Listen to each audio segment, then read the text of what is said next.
This is exactly right.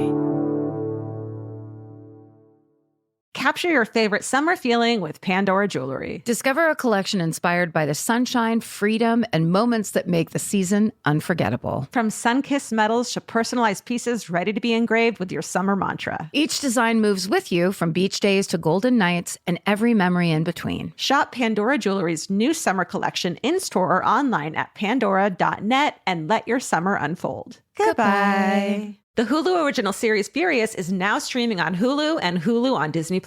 Starring Emmy Rossum as Alice Black, Furious follows a rookie FBI agent on the hunt for Catherine, played by Lola Pettigrew, a mysterious and calculating female serial killer. While Alice upholds justice, Catherine kills for it, terrorizing the rich and powerful men of New York in her pursuit of vengeance. With secrets that change everything, Alice discovers there's a thin line between hunter and prey. Watch the Hulu original series Furious. Now streaming on Hulu and Hulu on Disney Plus for bundle subscribers. Terms apply. Goodbye. Sometimes the hardest part of therapy is just getting started. For real, which is why having help that's flexible, accessible, and easy to fit into your life matters. And that's exactly what Talkspace is designed for. Talkspace therapy and psychiatry is covered by most insurers, and most insured members pay a copay of $0. Part of the mission of Talkspace is to provide quality care that is accessible and affordable, whether or not you're insured. Talkspace has really made it just a kind of no-brainer to try therapy. If you're nervous about talking to someone, if you're nervous about the money, if you're nervous about leaving the house, you don't have to deal with any of that. They have covered it. And for me, like, that is the best way to get into therapy. Take all the what ifs out. You know you got to do it. You know you do. As a listener of this podcast, you'll get $80 off of your first month with Talkspace when you go to Talkspace.com/MFM and enter promo code SPACE80. That's SPACE80. To match with a licensed therapist today, go to Talkspace.com/MFM and enter promo code SPACE80. Goodbye.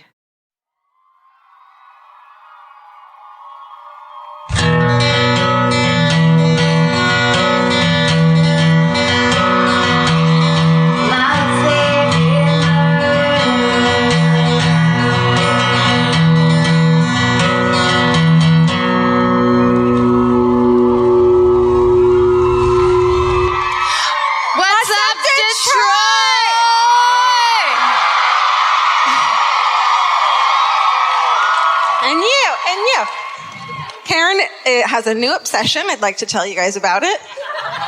It's this fucking flag that the Mitten Murderinos made us. And she hasn't put it down since we got here. There's something about a flag, everybody. It doesn't matter what size it is. All right, everyone give her, yeah, go. I feel like I went to Yale in the 50s.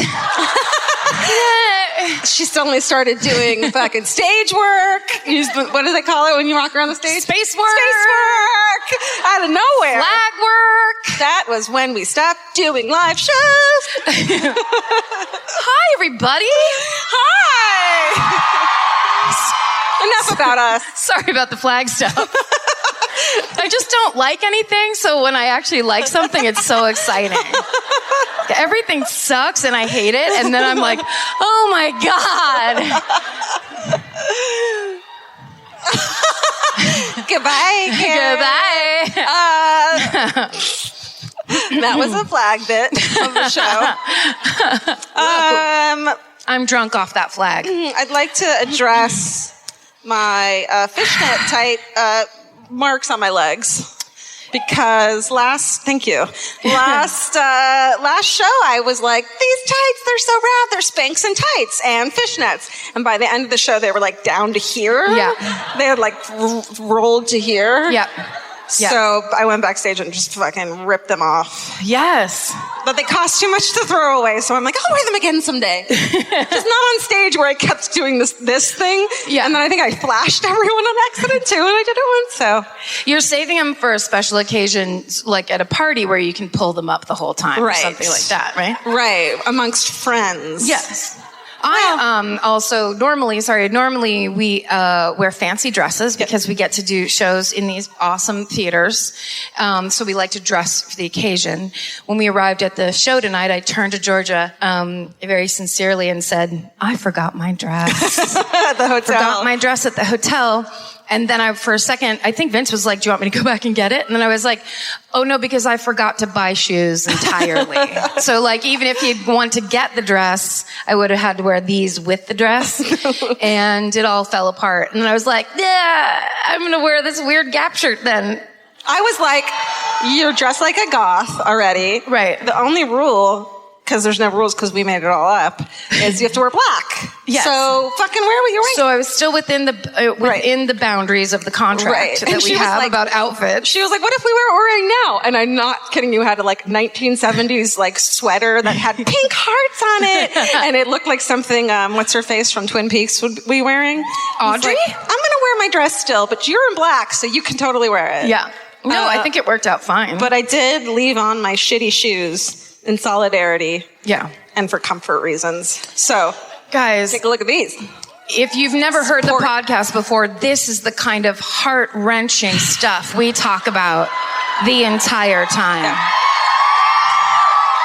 This is My Favorite Murder, the true crime comedy podcast. Thank you. Welcome. That's Karen Kilgariff. And that's Georgia Hardstar. Thank you. I thought we were going to both do it. And It was just me. flag cue. Wait, tell them the story about your discovery mid-show, last show. You know how some episodes I think of something really stupid and then just scream it in the middle because I get so excited about it? Well, this time Karen was telling her murder story and something happened where someone was like, and then they did this thing and it's clearly, and I went to go red flag and then I just instead went, like a fucking idiot. And also didn't explain it right away. It just seemed like I was just waving the flag in a really inappropriate time. Wait a second, red flag. I was just like, are you listening to me at all? We're supposed to be doing a show together. Coney, I ate a Coney dog. Oh, that's right. Vince I was in the hotel doing my murder. Vince comes to the hotel and he's like, Coney dogs. And I'm like, rad. And he bought an extra one. I was like, go give it to Karen. And he goes, she doesn't want one. Well, hold on. No, I'm sorry. I did not mean to throw you under the bus. No, you didn't. But when I got the text from Vince, it was, do you want me to bring you a Coney dog? Which to me, in my mind, I was like, they're at a Coney dog place together. And Vince, they're wondering if they want to bring it back. And then the idea of that is do you want to eat a Coney dog alone in your hotel room in the dark? Like we know you always do. So it's of course not. I'll have this apple. We didn't invite you to get the Coney dog with us. It was a couples only Coney dog outing. Couples only Coney dog, which is very rude. Yeah. And then secondly, do you want to eat in the dark with the curtains closed? Yeah. I mean, yes. The answer is yes. But I'm not going to tell you about it. I'm going to pretend like I have some self-control over my own. I mean, yeah. I wish you had just said in the text, I'm bringing Georgia. And then I'd be like, fucking bring me 3. Oh, man. It's still in the hotel room. Out in this paper bag with trash in it. You're welcome when we get back. I just wanted you to describe to the people who already know, but, Georgia used to be a host on the Food Network. And so she's kind of a food expert. And so I was like, I want you to tell me about the Coney dog, but not normally. I need you to tell me like you would if you were on your Food Network show. And I have 7 years of training. Okay. American Coney dog in Detroit, Michigan. Actually, can you say it again? But say American Coney dog in Michigan. Say it again and no. And say it again and don't leave out the state. Okay, that's a weird controlling producer that's just trying to fuck with you. Right. And she's like, put down the fucking flag. You take a bite and you get this snap, and then you just get the crunch of the onions and the soft, doughy, pillowy bread, hot dog bun, and it's just delicious. Take 3. And for the next 3 to 4 days, your fingers smell like Coney dogs. No joke. I've showered, I've washed my hands multiple times because I have ADD, and they still smell like Coney dogs. Is that the end of the Food Network segment? Yeah. You just go down into start talking about all these weird things you do with your Coney dogs. And this is why I got fired from I didn't get fired. What if the Food Network, the first person in history, they fired me? Yes. No, they didn't. They're like, we usually don't do this. We let people get super drunk on camera, but you gotta go. Yeah.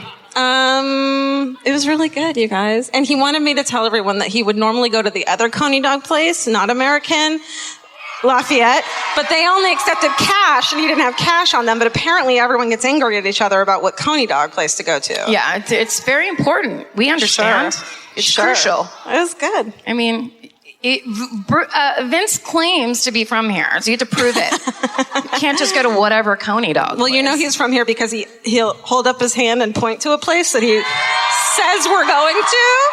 But I fucking swear to God, every time he points at the same place, like he's fucking with me. Because I'm like, well, where are we going to go, on this day? Because we came early to go on the trip. And he's like, well, so we're actually going to go here. And like points at his hand. And I go, okay, cool. I have no fucking clue what he's talking about. And I don't want to tell him. Under my control. Yeah. What? Okay, because we normally go here. And, yeah. The mitten. I'm from Southern California. This is Southern California, actually. We're from down here. We're from over here on the coast. Well, you're not down by the elbow, San Diego. Gross. I don't want to steal your rad joke, but this is where we're from. We're actually from here. From right here. Right at the tip of that one is where I'm most used to being. That was Karen. I don't want to take credit for that incredible joke. And I won't. And I refuse to. Oh, we got a gift. Did you bring it? Oh, fuck, I didn't bring it. Oh, shit. Did we bring that bag? Is the bag there? No. Okay, well, we'll just describe it. We'll just describe it. Don't worry about it. No. Nah, Vince. Vince won't. No. Okay, so when the people that worked here came up and they said, someone that's going to be at the next show brought you this gift, but they're so excited they need you to have it now. And he said, and they showed me a picture of it so I knew what was in it. And he goes, and it's really awesome. And then we pull the tissue off the top of the bag and out comes what looks kind of like a bowling trophy, but that's been very, very adjusted. And the bottom. He brought it. So Thanks, here we go. I thought the verbal was way better. So there it is. And on the bottom it says, the fucking word is trophy. And there's some arms and some eyes and some hair. Trophies. This guy's carrying a knife and then he's got a head in his other hand.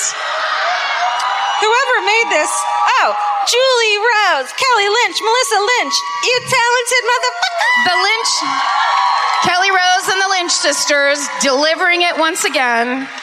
I mean, if all gifts could help us this way, send us a gift that shows us how to correctly pronounce city names. That'd be great. I don't know if it'd be like dinner mats or something. That'd be great. That's amazing. Now we have a mnemonic aid. Yeah. So we'll always remember trophy. Should we sit down? Wait, first we need to talk to the boyfriends who've been forced to come here. I think it's important. There's people who already don't know what's going on and we haven't even really talked about anything. Yeah. And I know that that's very alienating. And now we're going to sit down and talk true crime and make jokes. It's all very bewildering and we understand. We just want to know that you're our friends too. And we care about the Oilers and stuff. Whatever you like, we also like that too. The what? Oilers? The Oilers? The Lions? The Red Wings? It's right here. It's here. It's right here. And then you go, oh. What was we were in some state and I was like, what's your guys' baseball team? The Alligators or whatever? What I said like the snakes. The rattlesnakes. The rattlesnakes. It wasn't the rattlesnakes. It was not, it was like the pirate. I don't know where. It doesn't exist. We don't know where we are. Anyhow. That's our way of saying hi. We pretend to be nice and then we insult you twice. That's how we do it. The thing, this is a true crime comedy podcast. Also, when we sit down, guys and ladies who don't know who we are, they're going to applaud and it's weird. And then when we say what murders we're doing. What? I don't know. And what we sit down and nothing happens. I know. And they're like, why are they warning us about things that don't? I know. Well, now you know.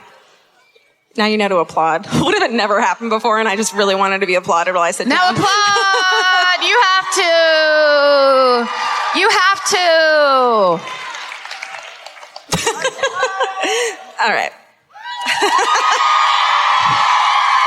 I was pandering. It doesn't make a ton of sense. We forgot something. Steven! Oh, Steven! Hi! When he's not off stage. There was like a second wave of even more intense cheering. Did Steven pull his shirt up or something? What was that? He's wearing my Spanx. Like, what? He's like, George, I thought it'd be funny. Steven's here. Steven is here. It's great to have Steven at the live shows. He's a very grounding presence. Mm-hmm. We always like to have his mustache around. It's just nice. And then people get so genuinely excited for Steven, the podcast producer. It's like a whole new area of celebrity that has not existed before. No, we had no idea. And like, yeah, way to go. The Hulu original series Furious is now streaming on Hulu and Hulu on Disney+. From Liz Merriweather, the Emmy-nominated executive producer of Dying for Sex and The Dropout, comes a gripping psychological thriller. Starring Emmy Rossum, Furious follows Alice Black, a rookie FBI agent on the hunt for Catherine, a mysterious and calculating female serial killer. It's Alice's first case on the job, and she's already bitten off more than she can chew. While Alice believes justice is achieved through law enforcement, Catherine has lost all faith in the legal system. She's taken it upon herself to terrorize the rich and powerful men of New York in her pursuit of vengeance. As Alice and Catherine's twisted game of cat and mouse unfolds, the lines between good and evil and right and wrong begin to blur. With shocking crimes, tangled relationships, and secrets that change everything, Alice discovers there's a thin line between hunter and prey. Watch the Hulu original series, Furious. Now streaming on Hulu and Hulu on Disney Plus for bundle subscribers. Terms apply. Goodbye. In the summer, healthy habits are easy to keep. Until you leave the house. You walk out the door, and the next thing you know, you're barefoot and feral in a gas station candy aisle. That's why Kachava makes it easy to maintain your routines. Kachava is an all-in-one nutrition shake, and now it comes in new travel packs. Every packet gives you a simple shake with protein, fiber, vitamins and minerals, greens, probiotics, omegas, electrolytes, and more. They're easy to toss into a bag, easy to take on the road, and a simple way to stick with your normal wellness habits, even when your schedule changes. Man, that Kachava matcha in the individual packs is like my dream snack. It's exactly what I need and want in between the like not great meals I'm eating for lunch and the snacks I would have had anyways that are terrible for me. Like this is something I feel like I'm treating myself when I take. You're treating yourself to vitamins, fiber, all these things that your body really wants and needs and kind of craves that it does seem like it takes a big effort to get. So now you're getting it all in one packet and in a little drink you like. Take your daily ritual with you. Go to Kachava.com and use code MFM for 15% off your first order. That's Kachava, KACHAVA.com, code MFM. Goodbye. Capture your favorite summer feeling with Pandora Jewelry. Discover a collection inspired by the sunshine, freedom, and unforgettable moments that make the season so special. Whether you're planning a weekend getaway, gathering with friends, or simply soaking up every sunny day, Pandora Jewelry offers meaningful pieces designed to celebrate your unique story. From sun-kissed metals that catch the light beautifully to personalized pieces ready to be engraved with your summer mantra, every detail is crafted to help you express yourself with confidence and style. Explore charms, bracelets, rings, necklaces, and more, thoughtfully designed to complement every adventure and occasion. Each design moves with you, from beach days and road trips to rooftop dinners, golden nights, and every memory in between. Layer your favorite looks, mark life's meaningful moments, and create lasting reminders of a season you'll never want to forget. Find the pieces that reflect who you are and where this summer takes you. Shop Pandora Jewelry's new summer collection in-store or online at pandora.net and let your summer unfold. Goodbye. Are you ready to do this thing? I'm ready. Yeah, it looks like it. Georgia's first this show. Yeah, I'm first. It's her turn. So I hold the flag while it's my turn. This is the turn flag. The whole time. Or I can hold it, and then when you're done, I'll go like this. A flourish to show that I'm done. Mm-hmm. That's all I've ever wanted in my life. All right. Well, this is the story of the death of Robin Boes. Okay. July 30th, 2002, in the town of Zeeland, Michigan. Oh, is this Old Zealand? I've been to New Zealand. I was like, if I say, it's spelled Zeeland, if I say this wrong, because they like pronounce it differently. Yeah. It's actually called Zeil, and then I get yelled at. Yeah. But it's spelled Zealand. Every time. Thank you. It's about 180 miles from here. Great. It's up over here? It's here. Great. It's here. It's the rare pinky city that no one... Does anyone ever go like, hey... That wasn't actually a question. Thank you so much. I found my in, yes! Okay. This is like when you read the Torah, you have to have like a special pointer because you can't touch it. So now I can't read. You should go down to your local temple and be like, I have a new idea, Rabbi. You're going to love the Torah again. And they're like, you're not Jewish anymore. Get the fuck out of here. We haven't seen you for 25 years. Yeah. And we read your tweets. Oh my God, what if your home temple was like, we're so disappointed in your Twitter presence. IJC, I need you to love me. Okay, about 180 miles. So, the morning of July 2002, neighbors noticed smoke coming from the Boes family residence, Boes. And firefighters get to the house, they battle the flames, and not realize that anyone was in the house. Oh. And then a short time later, they discovered the body of 14-year-old high school freshman Robin Boes in her bedroom.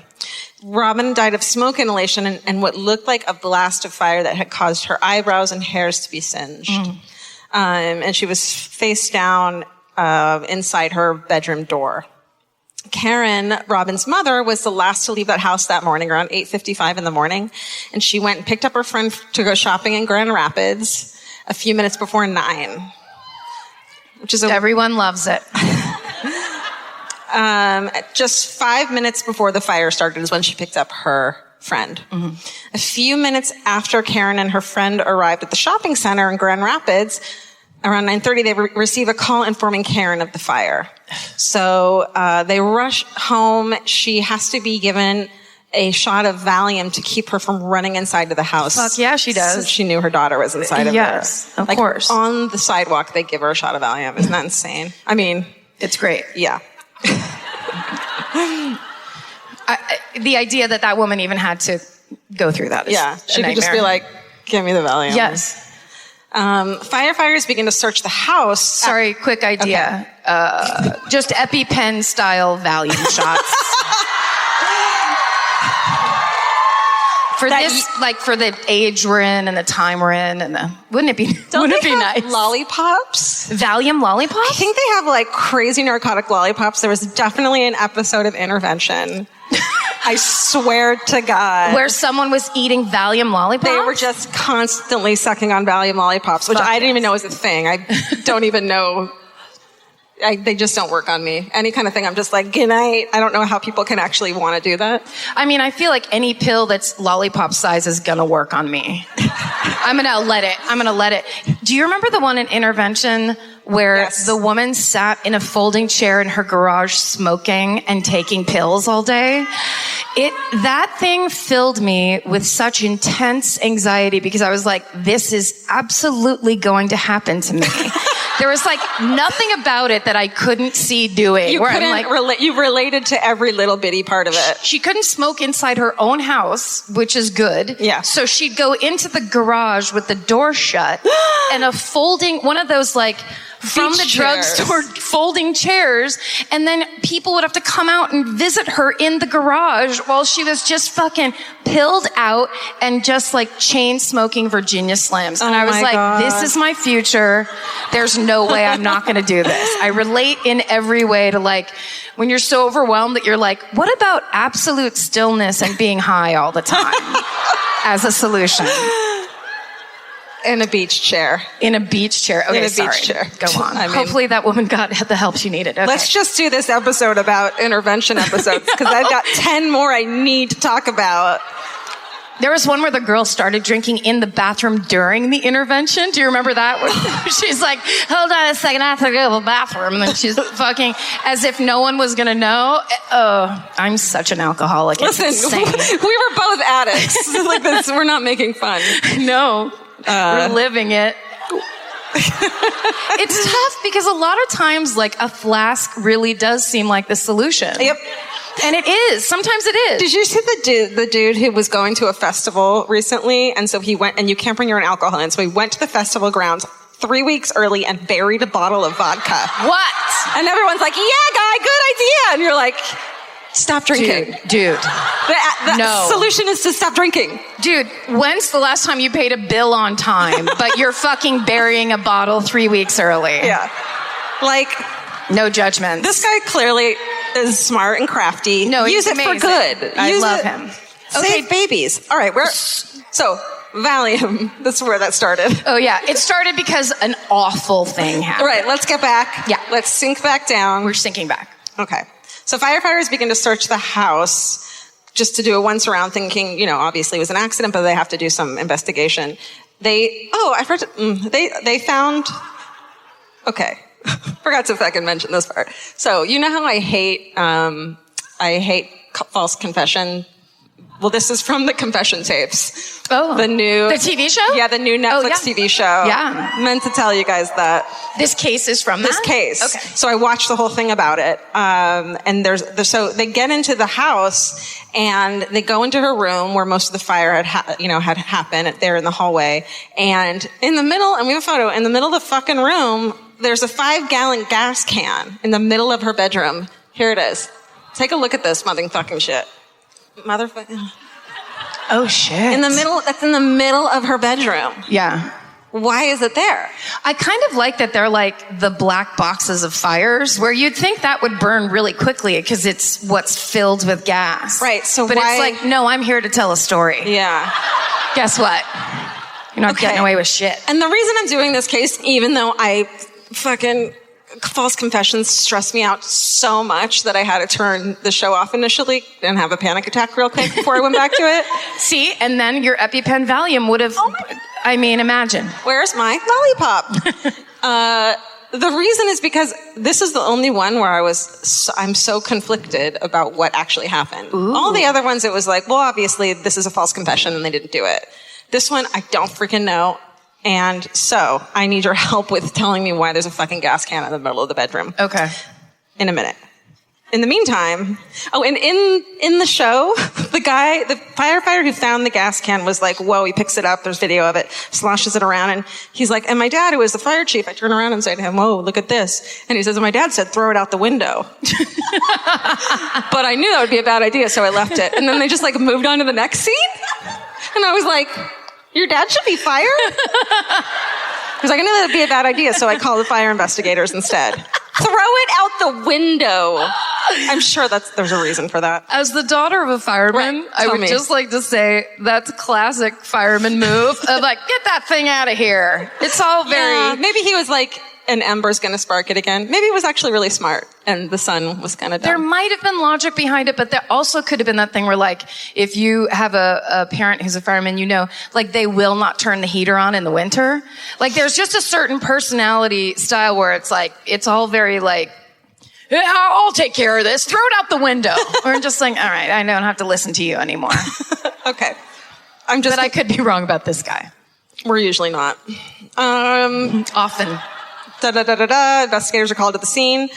They initially, and a lot of people still suspect that Robin committed suicide in this manner. But by the next day, and initially investigators did too, but by the next day they brought in Karen, the mother, for questioning. She came in voluntarily, didn't ask for a lawyer, so wasn't given her Miranda rights. She was given a lie detector test, which she was told she failed miserably. So at this point, investigators mentioned the gas can to her, and she tells them that it had been missing for 2 weeks. This is like their family gas can. I don't know if that's a thing in Michigan. It has its own chair every Thanksgiving. When you live here, you have a family gas People here love chair. gas cans. I missed that because I was talking so much. That's funny. Thanks. Thanks, Georgia. So it had gone missing And there had been like a fire, like a little bonfire looking thing that started in the backyard a couple weeks before the fire in the house. So they were like, maybe the neighborhood boys got it. And we're starting, we're just having camping fires. I don't know. But as soon as they said to her, there was a missing gas can, Karen says, you didn't find it in her bedroom, did you? And that's one of the things that like the prosecutors eventually like, boom. But it's also like, she knows her daughter died in a fire. She knows there was a missing gas can. And then they say to her, there was a missing gas can. She's like putting it together, worst case scenario. Right. So that is the obvious next step. So it's like, frustrating. Okay. After 16 hours of an investigation, interrogation. Oh. You know what I mean? Yes. She insisted she didn't know anything that happened. They have all this video footage in the confession tapes. Her neighbor and friend, she went to church with him. She babysat his kids. Their kids went to school together and were friends. Chief Olney shows up to talk to her. He's the chief. So she's like...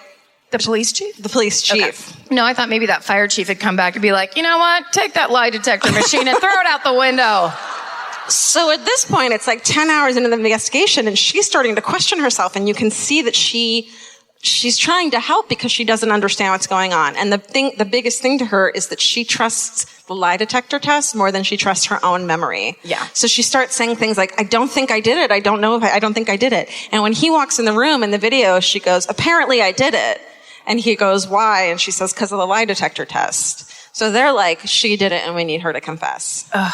So they're interrogating her. She doesn't believe her own memory. And her fucking daughter, she's grieving her daughter from the day before she's who out died. Of her mind. Out her of daughter's her mind. So they told her they found gas on her shoes and clothes, which I still don't know if it's true or not. They told her they have her fingerprints on the gas can. They say it's her gas can. Right. The fire started right when she left the house, which is true. I mean, it's crazy how quickly it started. But that's also exactly when if a person wanted to start it, right, they would wait till she left the house. Right. And that her husband was upset too, thinking that maybe she knew more than she was saying. Ugh. So they're telling her this. And then they do the old, if you did do it, how would it have happened? Which is always the way to get people to explain a scenario that then they buy. And she said, I don't know, maybe I dreamed it at some point. And then they said, if you did dream it, how would that have happened? Were you sleepwalking or in a dream state? How about your unconscious mind? And she starts to believe that she did it by mistake because she says there's no way she'd have done it on purpose. So she has no idea. She says maybe she had gone into Robin's room that morning. Here's a scenario. As she slept to find the phone, saw the gas can. Maybe she had sloshed it around to see what was in there, and then maybe had lit a candle in her room. Right. She's just trying to put something together. Yeah, here's the only scenario that if it was my fault, here's how that would have happened. And then, so they find out that Karen and Robin had a strained, some say stormy relationship ever since Robin turned 14, which is like, remember all the drug shit we were talking about? I mean, 14. Hi. Introduce me to the 14-year-old that likes their mom, and I'll be like, hey, liar, what's up? Yeah. How's it going? Also, like, and we've talked about this on the podcast, as a latchkey kid from the age of 7 to 14, I played with fire in the house constantly.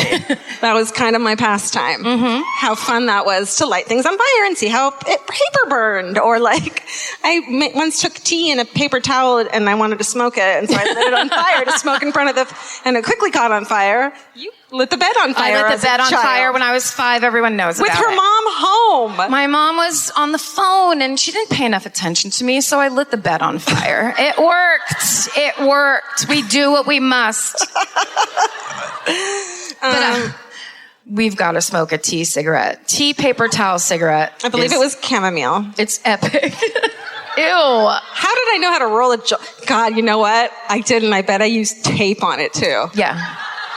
I bet I tried to smoke a taped paper towel with loose tea inside of it. Loose chamomile tea. That shit, anything. Where were the parents?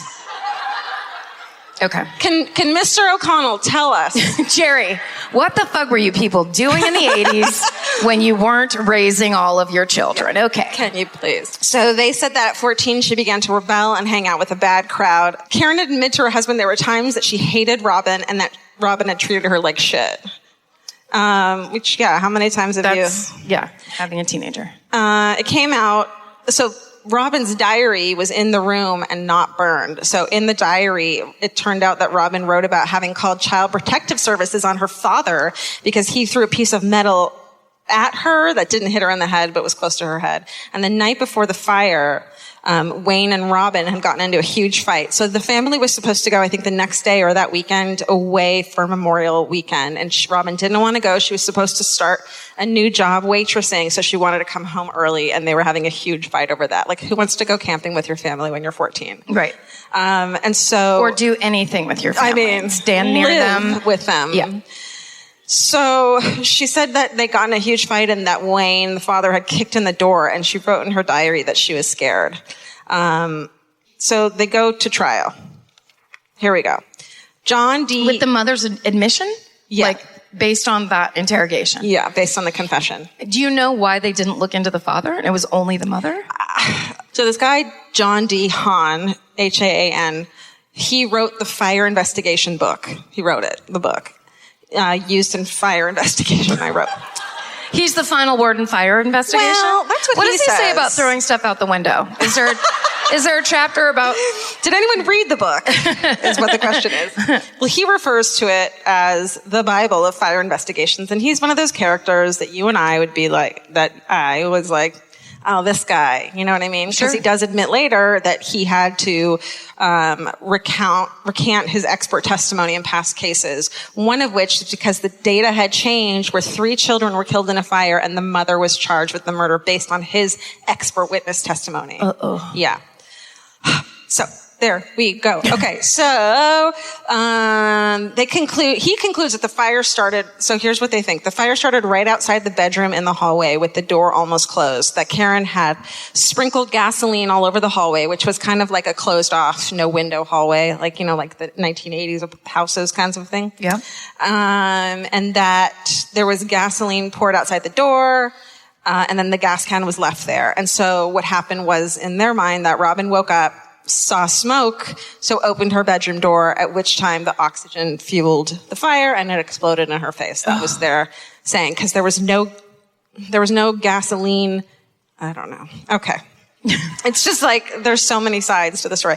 David Smith is the defense arson expert, says there was no gasoline spread in the hallway at all. There was no traces of gasoline, only in Robin's room, and that possibly Robin had spread the gasoline intending to leave before it caught fire, maybe to try to get out of going out of town or to get back at her family or because she was pissed off. But maybe that ignited from a candle or a match. And there was a photo. There was like matches all over her floor. Like she lit candles and incense and shit, as you do you meditate.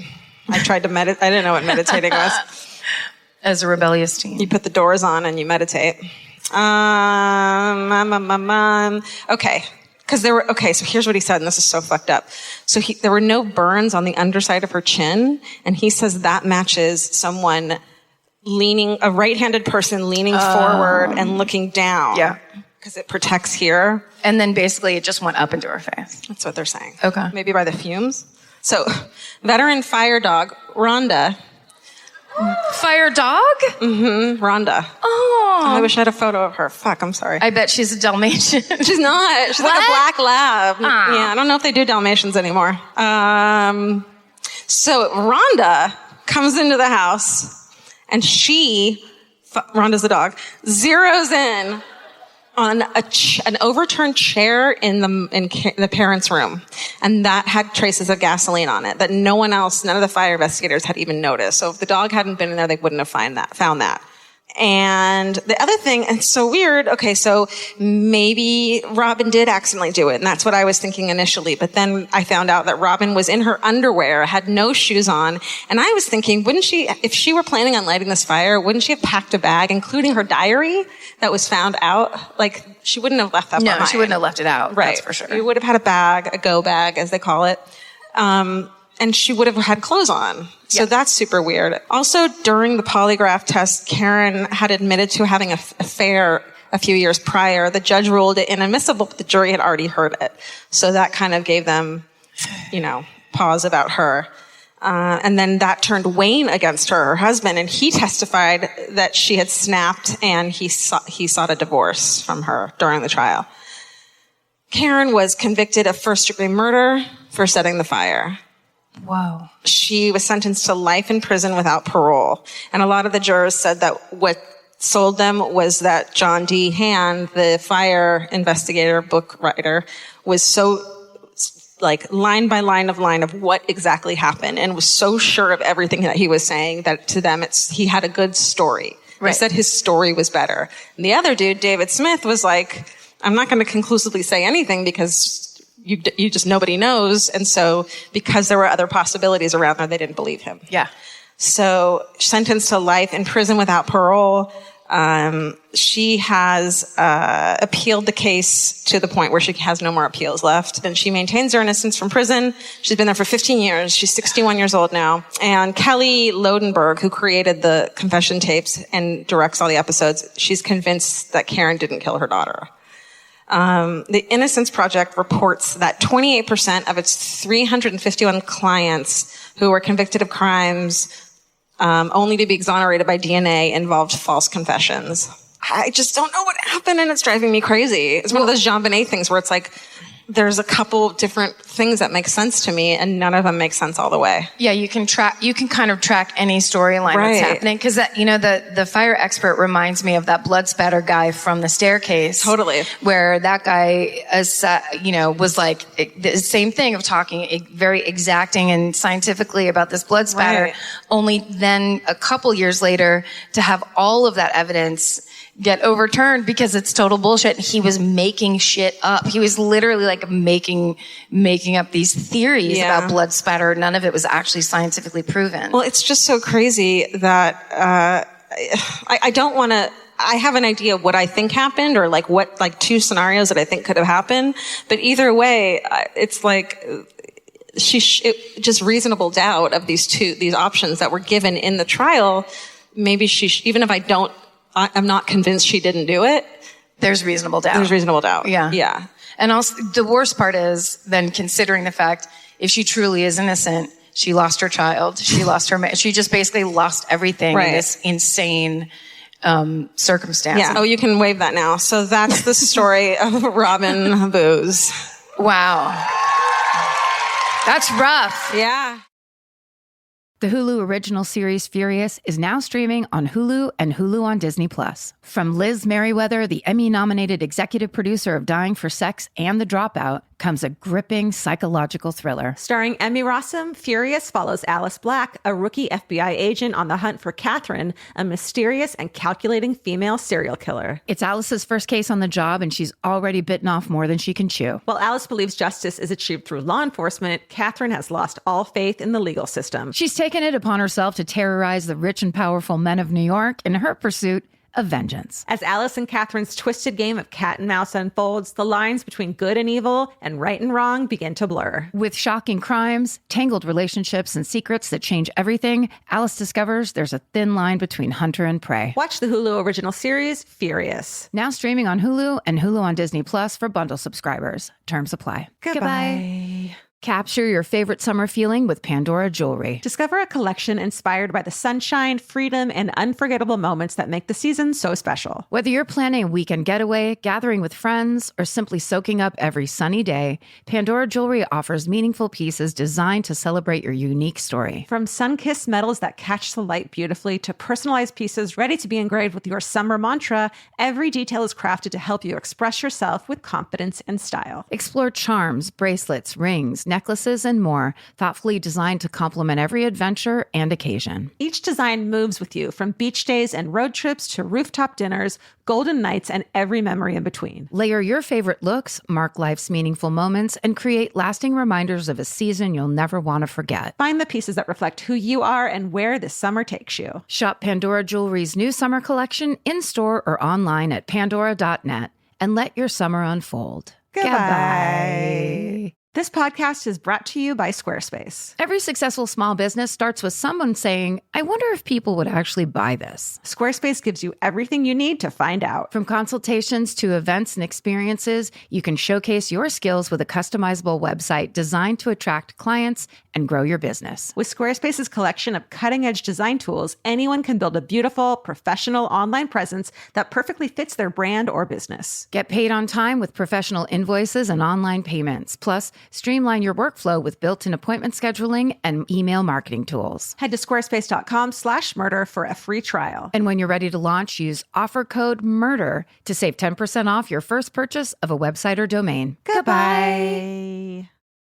All right. Well, my murderer, I'm going to talk about a man named Lowell Amos here from Detroit. Most of the research from the story I'm about to tell you, I got from a website called The Malefactors Register, and it was written by a guy named Mark Gribben. Okay, so I'm going to take you now back to December 9th, 1994.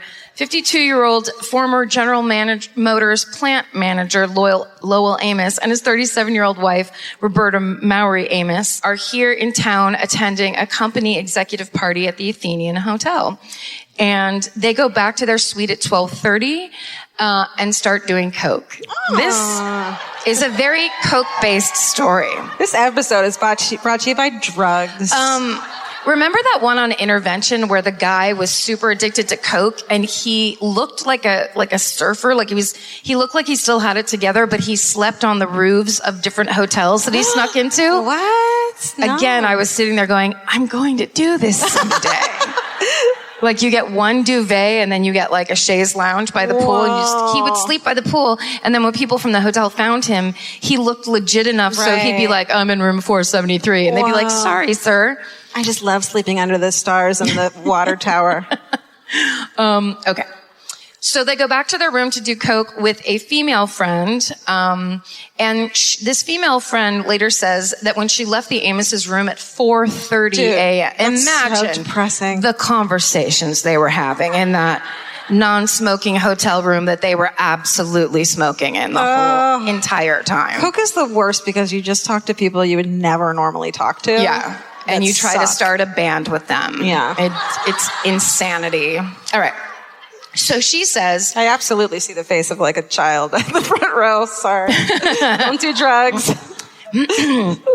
It's probably a gorgeous older lady who uses really good lotion. That's true. Don't worry about it. Shit. You don't know what you see. Okay, so when this friend leaves, she later says that Roberta seemed tired and groggy, like she had been drinking and she was about to pass out, but that Lowell was jumpy and talkative. Had a lot of ideas about restaurants he wanted to start. Coke stuff. 4 hours later at 8:30 a.m., an executive named Bert Crabtree. Oh, honey. Classic. He is actually from Mad Men, but he went into this murder specifically. Bert, what's up? So Bert gets a panicked phone call from Lowell, who's saying, you have to come down to my room right now. And he's freaking out. So Bert gets another, and I think these guys, it ended up being that they worked at this company that Lowell Amos was associated with, because I was like, who would do, if somebody called my hotel room after a party and was like, get down here, I'd be like, or go fuck yourself. Yeah. There's all these options. Because no matter what, I know the one I'm taking. Like, are you out of your mind? Like, the best possibility is he wants you to help him clean the room. Yes. Like, that sucks. And that's best case scenario. Best case scenario is fucking beer cans. Get down here right now. And you're just like, I'll see you at the breakfast buffet, friend. Like, I was just at a crazy party. Yeah. Okay, but Bert, being the Bert Crabtree that he is, goes down with another employee or guest from that party named Daniel Porcasi. And they go down to Amos's room, and when they get there, Lowell tells them Roberta died in an accident. And he asks them for help cleaning up before the police come. Oh, yeah. Which Touch again, everything. Yeah. But also aid and abet this crime that may or may not have happened. Yeah. Amos tells them he had gone to sleep, and when he woke up later, Roberta was dead. But they're both chilled by the way he explains this to him, because he just says to them very coldly, she's laying there in the other room cold as a mackerel. Oh, well, mackerel's cold? I think they're quite cold when they come out of this dream. Okay. Yeah, it's a fish. That's what fish don't get that hot. He's guilty. That is a red flag, is saying something stupid like that. So then Lowell Amos asks Daniel to take his sport coat for him. And so he's like, sounds great. Doesn't question it, apparently. Bert! Grabs it, throws it over. No, Dan, not Bert. Bert would never fucking do that. Dan! Bert's like, I don't want your coat. I'm out of here. Yeah. I've got a big project due tomorrow. Yeah. So on his way driving home, Daniel Percassi looks inside the breast pocket of the coat, and he finds a small black leather case. And inside the case, there's a syringe with no needle and a foul-smelling washcloth. Ew. Foul-smelling washcloth. Like, you don't want to hear those words. No. And in what way? Yeah. Then I'm just like this. Could it be mold? There's nothing worse when you go to wash your face and somebody had left it on the ground, then put it in the washer, then left it in the washer for 2 days, then put it in the dryer. And you're like, sweet, it's every kind of mold now on my face. Right. Well, then there's also the thing of like a washcloth that smells bad and then a foul smelling washcloth just sounds so much worse. Foul smelling. It smelled like the evil of men. Or maybe it smelled like ducks. Get it? Yes, it's a foul pun. Right. Yes. Give it up to her. No! I think I heard the first time that Mr. O'Connell laughed. It was just my stupid dad. The daddest dad joke of all time. It really was. He was like, I hated this and now I'm on board. Sweetie. Do more duck jokes. That's what I came here for. Why can't you talk about nice things? Why does he have a southern accent? Okay. Later on, Lowell Amos took his coat back, and then after that, the small leather case and its contents disappeared. Yeah. Okay. When he's interviewed by police, Lowell Amos explains he and Roberta had engaged in sexual games involving cocaine. He claims that she was still doing it when he fell asleep. According to Kim, she couldn't snort coke because she had a sinus problem. And that he said that she took it inside her body. And that's the sexual games part, is that she took coke through her vagina. No. Yes. It's true. Somebody wooed for the vagina. That's very, very feminist of you. But police are confused by this story and as we all are, because they'd been doing coke for 4 hours and he's like, and then I fell asleep. No, you fucking didn't. Yeah. No, you didn't. Yeah. You'd have watched QVC before you would have fallen asleep, my friend. It doesn't happen. Then, if he did fall asleep, when Roberta started having seizures because she had, as he claimed, OD'd on coke, that would have woken him up probably. But none of that happened. He was out like a light. Well, baby, don't wake the baby. And then when the room's processed by crime scene investigators, they find coke on the bed linen, including the part that's tucked under the mattress. What? Yeah. So they were just like throwing it in the air. They're throwing it and snorting it in the air because they're super rich. I don't know. They're like, it's raining coke, everybody. Yeah. It's truly snowing, finally. But I think also the tucked under the mattress thing is like they clean shit up and, sure. You knew that. Oh yeah, but okay. It's more fun to think that. It's more fun to think people throw cocaine up in the air to do it. It is. Now I want to do that really badly. Confetti. Yeah, they cut it really big. Yeah. Like you're snorting your own ticker tape parade. Come on. Okay. When the cops go to talk to Roberta's mother's like, she does not do drugs. She's never done drugs in her life. That's not her style. And the cops are like, And, but then when the anonymous female friend that did the coke with them for the first 4 hours, her account of Roberta being groggy and almost falling asleep is not what people act like, as you may or may not know when they're on cocaine. They stay up and watch QVC. That's right. And they order and they order and they order. And they call again and say how much they like the necklace.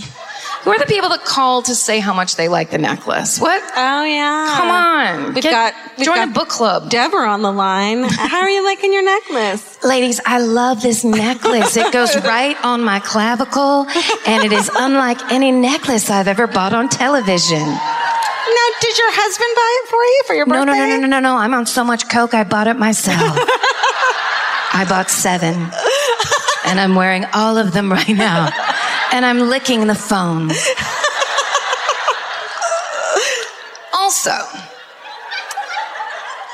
in addition, so all of it smells bad to the cops. They're like, this guy is dirty, and we know it. Smells foul.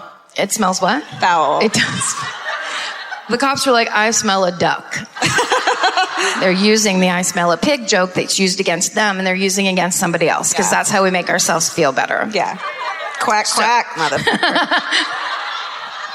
Did you say quack, quack, motherfucker? Yes. But I said it quietly because I wasn't sure, because it's so stupid. That's when you double down and say it loudly. I was gonna, all right. You'll get there. Okay. I'm going to have you doing like solid stand-up sets by the end of this tour. Quack, quack. No, I just went quack, quack. Quack, quack, motherfucker. Okay. So they hate him. They're like, this guy's dirty. We don't have any evidence to arrest him. We have to put him under surveillance. 2 days after his wife's death, Lowell is seen having a $1,000 dinner with 2 women that he later then has menage a trois with. 2 days after the death of his 48 hours, and he's like, this grief is killing me. I've got to eat, and I got to fuck 2 women, and like immediately. Wow.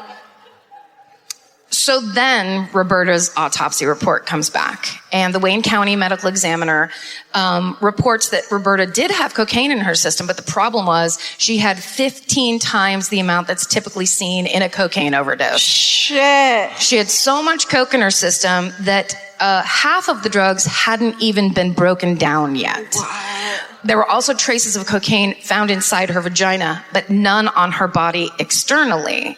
Also, the bed sheets were slightly soiled, but her body was perfectly clean. Forensic scientist Dr. Phyllis Good found lipstick and tooth marks on a pillowcase. What does that mean? What does it mean? That means someone fucking put a pillow over her face. Sorry. Oh my God. But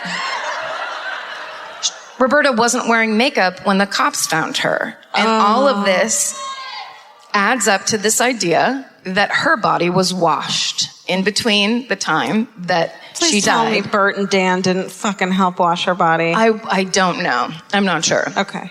But these are the theories where it's like there's nothing on her outside. She's completely very clean. So the police talked to Roberta's friends and find out that she was afraid of Lowell, and she was planning to leave him because she knew he was seeing other women. But they couldn't figure out a motive because he didn't stand to gain anything financially from her death. So it wasn't a clear-cut case until they start looking into Lowell Amos's past. Okay. Right? It turns out this wasn't the first time Lowell Amos was a widower. Before Roberta, he had been married to a woman named Carolyn Lawrence. They lived in Middletown, Indiana. And according to their friends, Lowell and Carolyn, that's right, heads up, Middletown.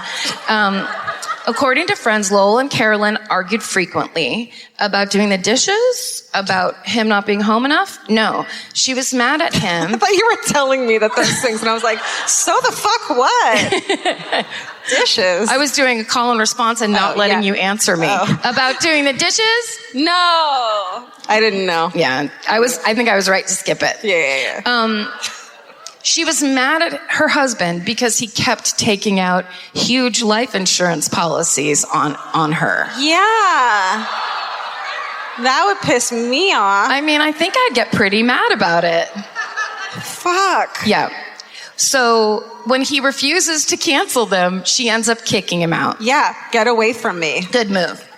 And that was in 1987. Poor Vince, like, we actually can never take a life insurance policy out on each other because I would just freak the fuck out. Even if it's like legitimate, you're supposed to do that. Yeah, you have to. According to your like accountants. Yep. She's like, no, we can't. You'll never do it? Poor guy. No, I'm terrified. What if I do it? I want to say in front of everyone right now, if Karen takes a life insurance policy out on me, it's not my signature. Okay? We'll see. You guys all have to testify at the trial. It's a pretty easy signature to forge. It is. You've all seen it. Okay.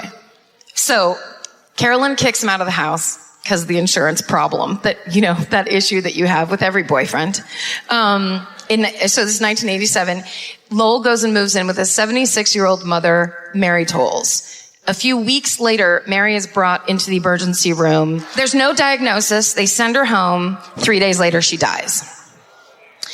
So Lowell calls Carolyn and is like, my mother died. So she comes over to the house, his mother's house, to go see him. Mm-hmm. And she finds him throwing all of his belongings into a car. And when she asks him what he's doing, he says, I don't want anybody to know that I moved into my mother's house. And she's like, that's what you're worried about right now? Yeah, that was his main concern.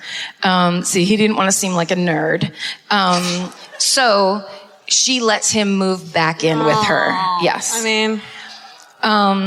So because his mother, Mary, was 76 years old, no autopsy is performed on her, and the authorities presume that she died of natural causes.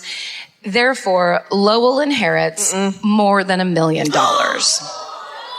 More than $1 million. How the fuck? So, 9 months later, Carolyn Amos is found dead in her bathroom. Lowell's statement to the police is that he had taken her a glass full of wine to the bathroom where she was blow drying her hair next to a full bathtub of water. Why would that... Okay. I mean... Go on. We've all seen the sticker on the blow dryer. Over all of our lives, I feel like. All of our lives, we've stared at that sticker. Yeah. And we've looked at the sticker and said, who the fuck would blow dry their hair in the bathtub or near a bathtub full of water? It's stupid. Yeah. Well... apparently, he's claiming that she did the one thing. That's like flushing a feminine hygiene product down the toilet. No one does it anymore. We've seen the signs. Oh, God, Three people in here are like, fuck, wait, what? You're not supposed to... I didn't know. There's a speaker in the bathroom, and a girl's like, what? She starts crying. Aww. Okay, so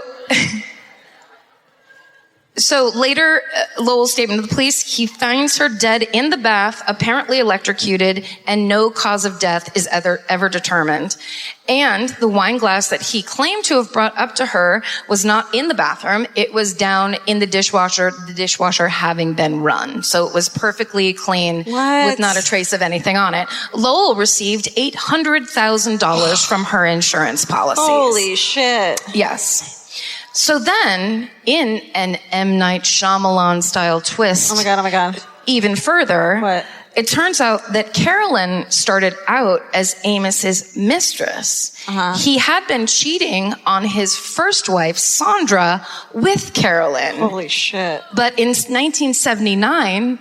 Sandra was found dead in her bathroom. Stop it. I can't. There's more papers. Okay, so they lived in Anderson, Indiana, and a neighbor, you're the same lady from before, quit fucking cheering for cities. I don't mean it. So they had a neighbor when they lived in Anderson named Connie Alexander, and she told police that on the night of Sandra's death, Sandra was at her house, they were drinking beer together, chatting, and Sandra went home around 11, and then a few hours later, there's a knock at the door. I'm scared. And Connie answers it. It's Sandra's little children. Oh, no. And they say, something's wrong with mommy, and the ambulance is stuck in the snow. So Connie's husband runs out, helps dig the ambulance out of the snow, and they take Sandra to the hospital, but she dies. What the fuck? So when Connie hears that she died or was dead, she goes over to Lowell's house to check in on him, and she finds him burning something in the fireplace, but she doesn't know what it is. Oh. Lowell's statement to the police at the time was that Sandra had mixed wine with a sedative, collapsed, and hit her head in the bathroom. The cause of her death was ruled indeterminate, and Amos received a $350,000 insurance payout. Jesus. And then, almost immediately, same year, he marries Carolyn. Whoa. So, On November 8th, 1996, Lowell Amos was arrested for the murder of Roberta. Okay. Due to a 1994 change in Michigan law, the prosecution was allowed to enter all of these previous facts about his life and his murders. Yes, so amazing. Yeah. And thank God. Yeah. So they could introduce all those facts into trial. Prosecutors also argued that although Lowell lacked a financial motive for killing Roberta, as he had for his other 3 wives, his 2 wives and his mother, his fucking own mother, his marriage was about to end. Roberta actually had already bought her own house, and she had told family and friends that she wanted Lowell out of her life. And the prosecution theorized that he killed her because he could not stand that rejection. He was always the one that was making the women go away. He was always the one that was in charge of that. And the fact that somebody was leaving him and had already, taken off, they theorized that he couldn't handle that. They said that he first gave her a glass of wine with 2 crushed sedatives in it, which is reflective of that woman's story, that she seemed groggy. And then when she passed out, he injected her vagina with the cocaine dissolved in water. Whoa. And then smothered her with a pillow when she began to convulse. On October 24th, 1996, Lowell Amos was convicted of premeditated murder and murder using a toxic substance. On November 4th, 1996, he was sentenced to life in prison without the possibility of parole.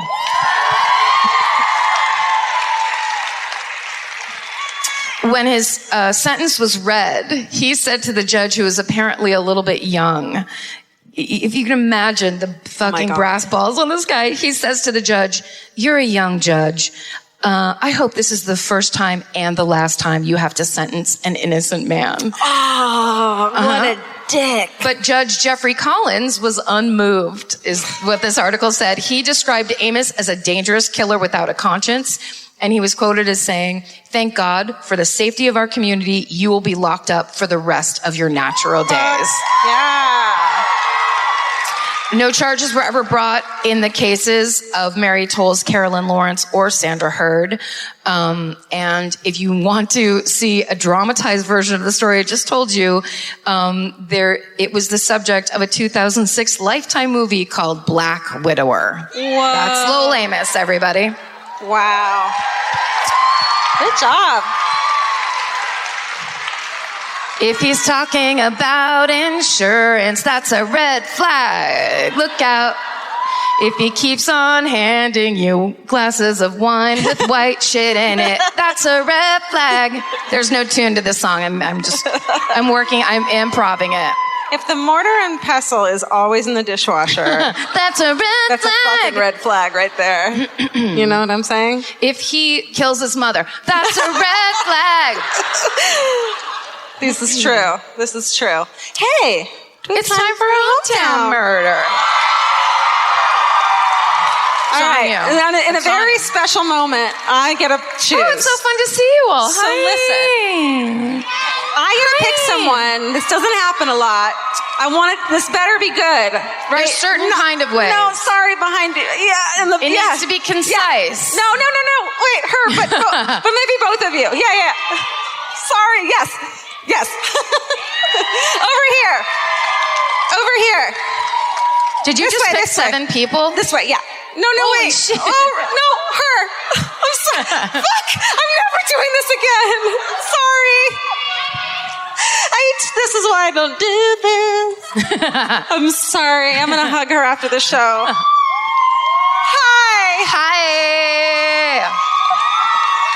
Hi, what's your name? Hi, Crystal. Here, come over here. Crystal. You have to take center stage. Come out here with your fabulous pants. Hi. Crystal, where are you from? I'm from Detroit. Yeah. Hometown. West Side. Show us on the thing where the just point. Wrong hand. Yep, that's where Vince always points. Same right down spot. there? Right down there. Okay, got it. Everyone knows. You are here. You are here. Okay, what's your hometown? So this is a family murder. Oh, wow. It's really fucked up. She goes, I know. Okay, so it's 2 murders over 2 years. Well, several murders, whatever the case. 7? Several. Okay. 2 or 7? Oh, several. 4. I thought you said 7. So it starts with 1 year, my cousin, on his birthday, he's like an amazing artist, whatever, he's celebrating, it's amazing. And then my cousin, who's a police officer, gets a call like, oh, there's a body in the river. And she goes, investigates, they pull the body out. It's my cousin. Oh. Wait, so the police officer Is my cousin. and then had to And pull the their body own cousin. Is our cousin. Well, sorry, and your police officer cousin is a woman? Yes. That's awesome. Okay. Yes. That's exciting. That's exciting. Yes, that is exciting. But also, this is horrible. But Okay, also- go. Sorry. Yes. So they pull him out. They don't know what fucking happened. He's dead. It's awful. His roommate was with him. They're like, what happened? He's like, we were drinking. And then he's like, I want to hang out by myself. So he leaves and then he's dead. So we're like, I don't know. This seems sketchy. Mm-hmm. Whatever the case. My uncle, his dad, is like, you know what? It's hard. I don't want to fuck with it. Just let's move on. Okay. Fine.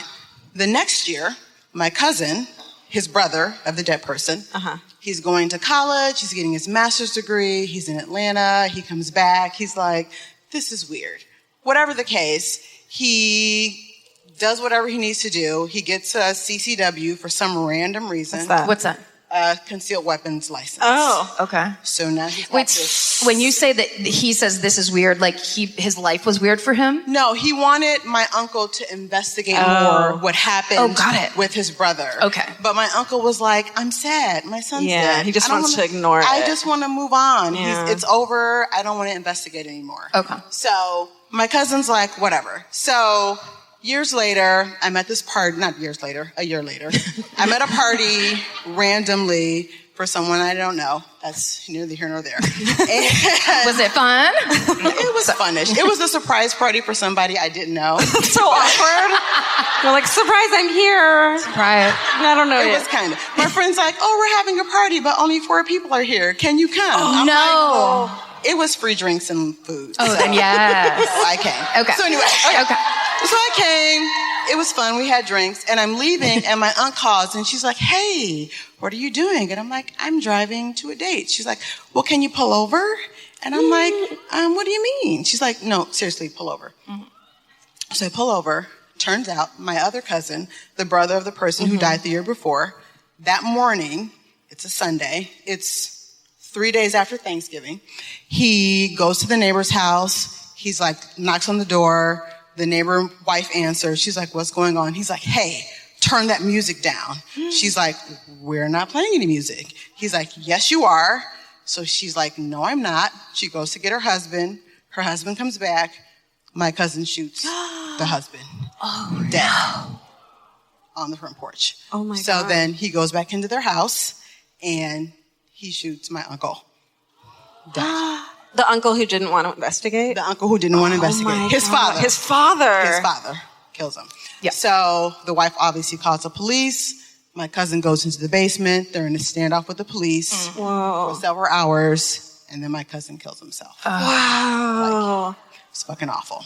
So my aunt's telling me this on the phone while I'm on the way to a date with this dude. Date canceled. No, the date wasn't canceled. Damn. Karen's out of here.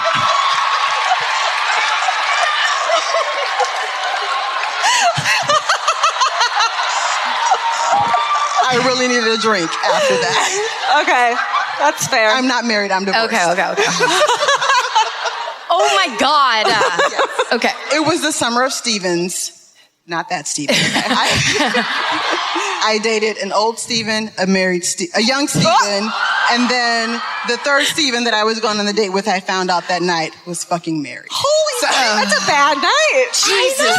Was it Friday the 13th? Oh my It God. should have been. I mean, fuck. It was Thanksgiving. Is there an investigation into the first cousin, or is it just We never accidental? really figured out what Yeah. happened. I'm so sorry. Yeah, it was really sad, but Yeah. Well, I hope your family. I broke up with that Steven. So, To make matters worse, so that part was good. Oh, Crystal. I mean, that was very healthy. It was. And Yeah. we commend you for that. Yeah. Let's silver lining this shit. Yes, let's silver lining it. So, Yeah, Crystal. Everyone give I mean, Crystal that's amazing. That's amazing. Oh my God. Thank you. I mean, right? I'll steal that. Oh, Yeah, you don't get to keep that. That's not your prize for having a good hometown murder, Crystal. I want to apologize Oh my God. for the fact that I clearly have a pointing issue. And just, this is how I point at one person. And I apologize to the wonderful ladies I clearly pointed at too. No, that was a great pick. was You good. nailed it. Thank you. Thank you you. nailed it. Great job. Oh my God, Detroit. We just got to do 2 amazing shows with you Fucking guys. Thank awesome you so shows. much. Thank you. It's ridiculous that we get to do this at all. Yeah. We have the best time. It's so fun. And it's because you guys support us so much. Thank you. We really, really love each and every one of you. I don't know what the fuck I'm saying. So thank you guys for coming. Thanks for waiting in that long line, potentially in the rain. It was raining for 5 minutes. Thank you guys for coming again. Fucking Mitten Murderinos. You guys are awesome. You're amazing. Yeah. And thank you for the Thank flags. you. You guys, stay sexy. And Bye. Thank you.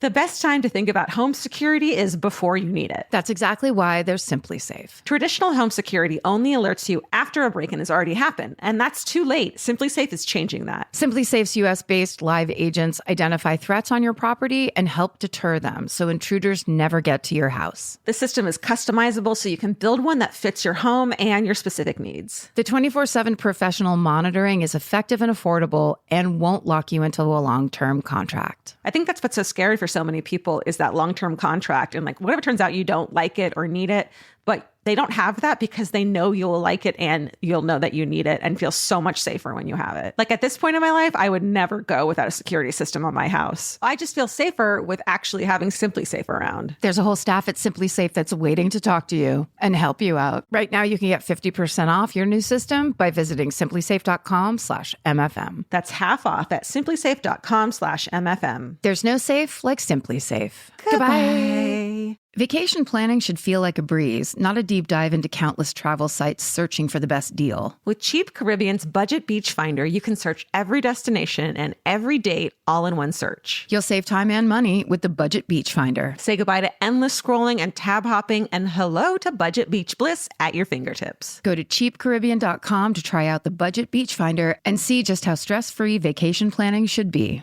Goodbye. Capture your favorite summer feeling with Pandora Jewelry. Discover a collection inspired by the sunshine, freedom, and moments that make the season unforgettable. From sun-kissed metals to personalized pieces ready to be engraved with your summer mantra. Each design moves with you from beach days to golden nights and every memory in between. Shop Pandora Jewelry's new summer collection in-store or online at pandora.net and let your summer unfold. Goodbye.